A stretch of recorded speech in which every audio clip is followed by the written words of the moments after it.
Welcome to HLTH 102, Introduction to Public Health. My name is Dr. Silvera, and I will be your professor for this course.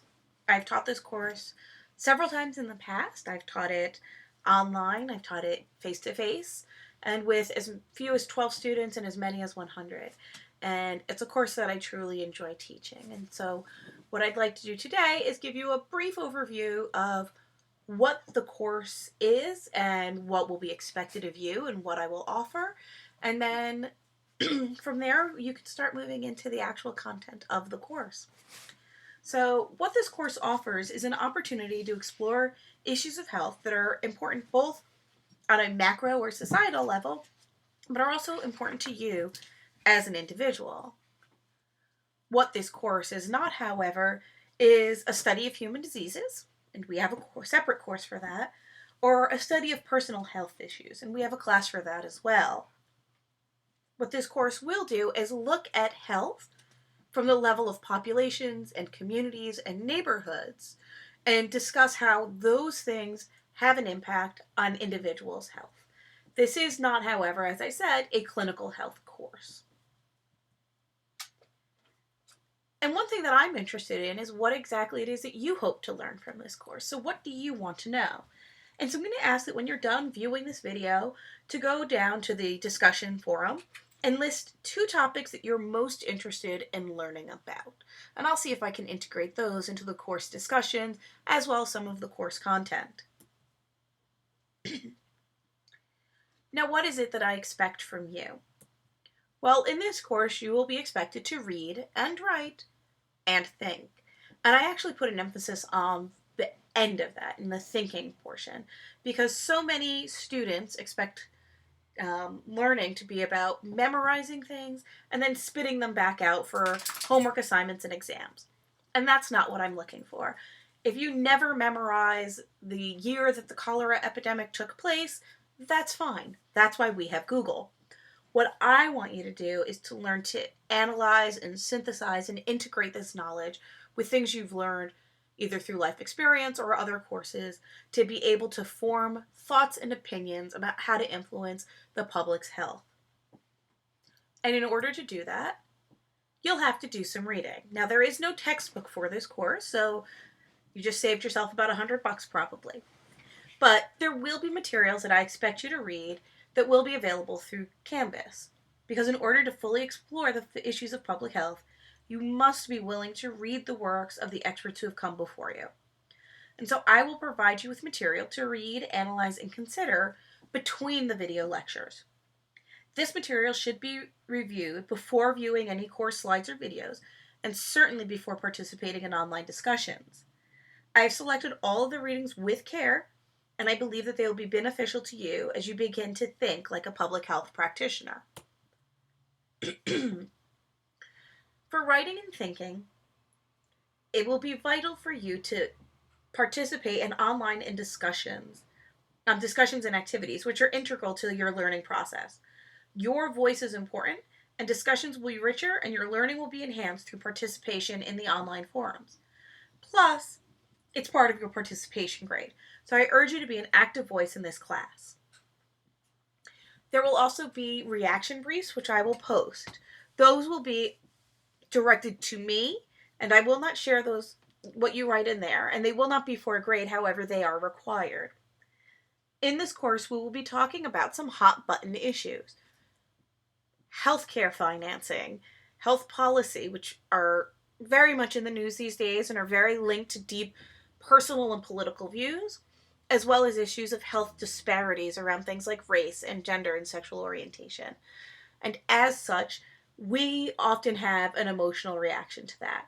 And it's important for me to understand what your emotional reactions are so I can understand what you're writing in the discussions and where that's coming from. And it gives me an opportunity to discuss those on a one-on-one basis, which can be difficult typically in an online course. In addition, there will be at least 5 homework assignments, which I know sounds like a lot for a 4-week course, but believe me, you can do it. The specifics are on the syllabus, or they're in Canvas regarding formatting, and typically in a full semester course, I provide a little bit of flexibility for dates of submission. However, 4 weeks simply does not allow for that, and therefore it's very important that you submit all of your materials on time. I may have missed this, I'll go back. Exams, instead of doing a midterm and final, I like to do 3 exams. So they will be at the beginning of the second week, the beginning of the third week, and the end of the fourth week for this course. Studying for exams and taking exams, while maybe not fun, do help you learn. And the exams will be an opportunity for you to integrate the material you have learned and continue to integrate it over the course of the semester. Each of the exams will be based upon the assigned reading and the materials covered in the class slides and videos. On to course logistics. This is an online course, so what you need is access to a computer, obviously, and the ability to set aside the necessary time to complete all of the tasks. This truly is a 16-week course compressed into a quarter of the time.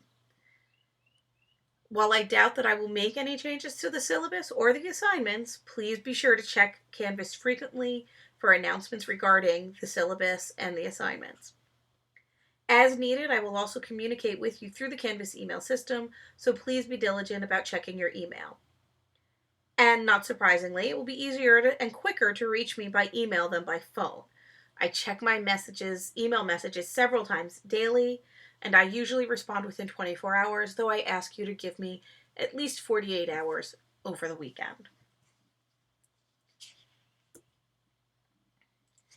The course meets Monday through Thursday, May 15th to June 8th. The syllabus is available on Canvas, and I covered the email as well. If you are a student with a disability that needs appropriate academic adjustments, please contact me as soon as possible to ensure that your needs are met in a timely manner. As part of this process, please contact the University Services for Students with Disabilities, which is located in Moorhead Hall. There you can apply for appropriate accommodations. Or if you have already sought accommodation, please present that material to me as soon as possible so we can make sure that your needs are met. Some ground rules. Participation is part of how you learn and how I get to know you. And to this end, you will be required to post in the discussion forums. You must respond to each of the discussion questions that I post as your original post, which is a unique post responding to some aspect of the discussion topic, and then provide at least 2 responses, or shall I say, responses to at least 2 of your classmates. And these should be thoughtful posts. Beyond this, you can make as many thoughtful responses or new posts as you like, and the extra posts will count towards improving your grade. Original posts should include a reference to the assigned or supplemental readings as appropriate and/or course topic, and should be several sentences in length. Response posts should add depth to an established post. You may agree or disagree, but please add information from the assigned readings or other readings to back up your point of view. Each discussion board forum will be described by topic in Canvas and will include my initial posting to initiate the dialogue. Please note, participation is worth 20% of your grade, and therefore it is in your best interest to be actively engaged in the online discussions. In the event that an illness, family emergency, work, or other problems seriously interfere with your ability to meet the requirements of this course, please contact me as soon as possible by email. Such problems can and do occur unexpectedly, and I try to be flexible to accommodate these situations. Please note that adequate communication regarding special circumstances is essential and must originate from you. Academic integrity. It's a topic that I don't like having to talk about, but I have to talk about. By agreeing to be a member of this class, you agree to uphold the value of academic integrity and carefully avoid any form of academic dishonesty, including but not limited to plagiarism or cheating on exams. To help you understand what it means in more concrete terms, you are expected to complete and submit your certificate from the University of Indiana's plagiarism tutorial, which can be found online through the Canvas link. You must do this in order to have access to any of the other homework assignments.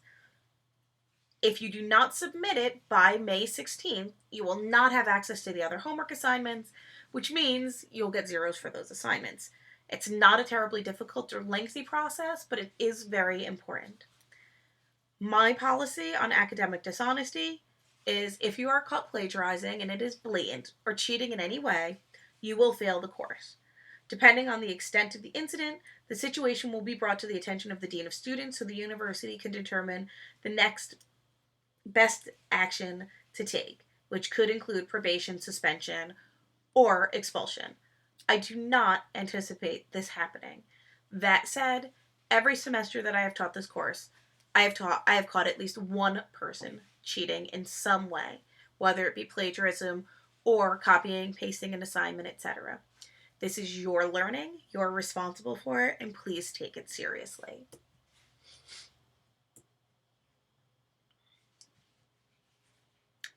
Contact information, my email is silveras@montclair.edu. I'm sorry, I left the T out of that. I'll fix that. I am located in University Hall, room 4171, and my office phone number is 655-2115. That being said, I'm very often not in my office during the summer months, so if you need to contact me, please do so through Canvas and the email system. So question time. Please go to Canvas and to the Cyber Cafe and post any questions you have about the syllabus and or the general course logistics. I hope that we can all have a very enjoyable and successful and academically enriching time in this course. Thank you and welcome to the class.